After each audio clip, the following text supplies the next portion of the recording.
Hello guys, welcome all of you back with our database management system question set discussion series. Today we are going to discuss question set number 47.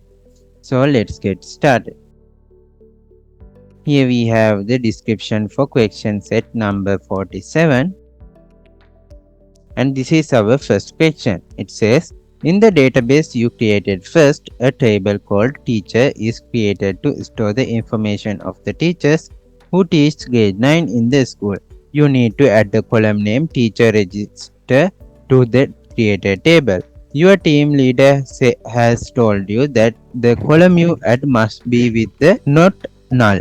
Create the required DDL query. So first we need to use keyword in order to mention the database. After that we can use alter table query, and in here we have said alter table teacher because we are going to change the teacher table, and then we have said add column teacher reg.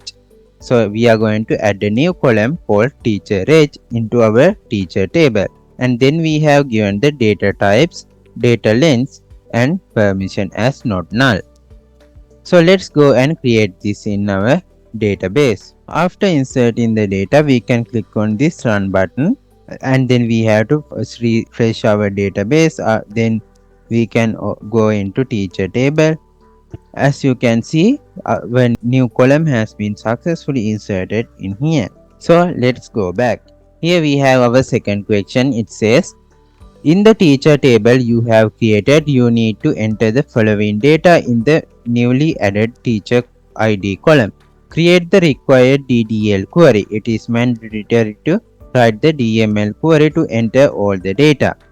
So they have given us the data that we are going to add now. So first we need to define the database using use keyword, and then we can use update query in order to update our teacher table data records. So in here we have said update teacher table, so it's going to update. Then we have insert the table name which we need to update.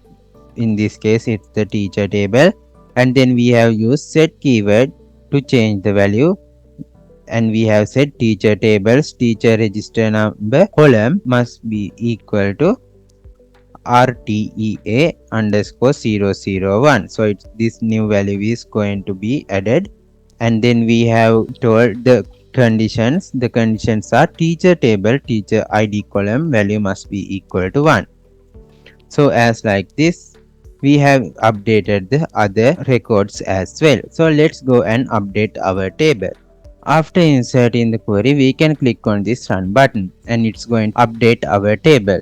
Let's refresh our database and let's go into our teacher table, and let's go into data. As you can see, newly updated data has been successfully added into our teacher table.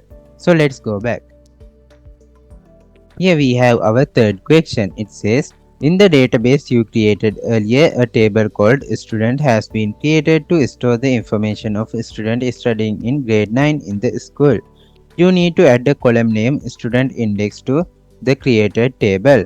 Create required DDL query. First we need to define the database.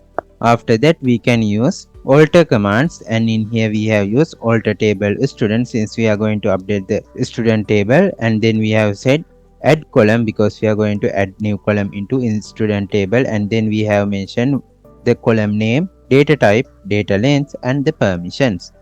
So let's go and change our student table. After inserting the query, we can click on this run button.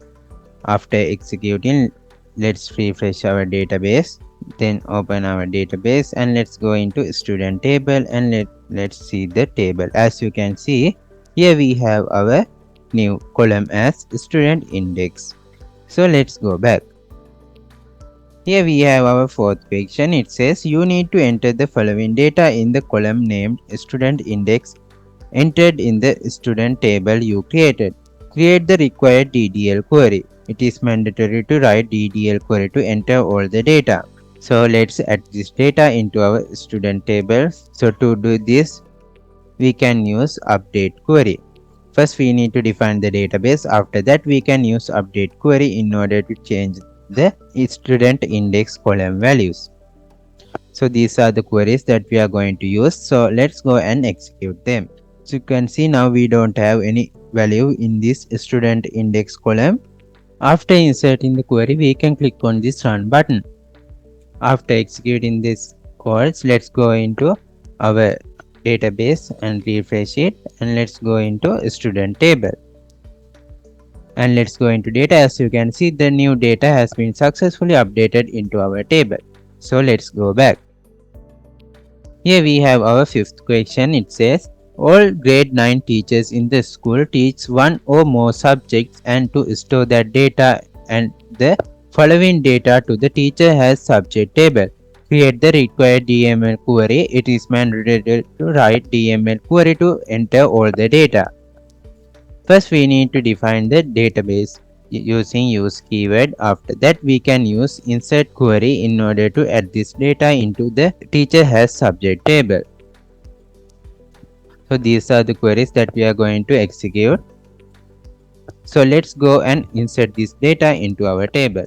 After inserting the query, we can click on this run button. And let's go into teacher has subject table. Let's refresh our database. And let's go into teacher has subject table. Here you can see the data has been successfully inserted into our table. So let's go back. Here we have our sixth question. It says a table name student has subject has been created to store all the subjects studied by grade 9 students in the school. You need to enter the data into the created table. The grade 9 students study all major subjects. The DML query need to store those learning subjects. It is mandatory to write the DML query to enter all the data. First we need to use keyword in order to define the database name. After that we can use insert query in order to add this data.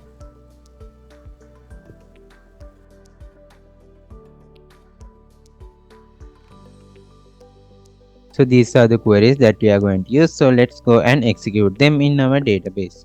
After inserting the query, we can click on this run button, and it's going to add this data into our table. So let's refresh our database. Let's open it, and let's go into student has subject table, and then into data. As you can see, the data has been successfully added into our table. So let's go back. So guys, that's all for today. In our next video, let's discuss question set number 48. Until then, have a nice day. Thank you.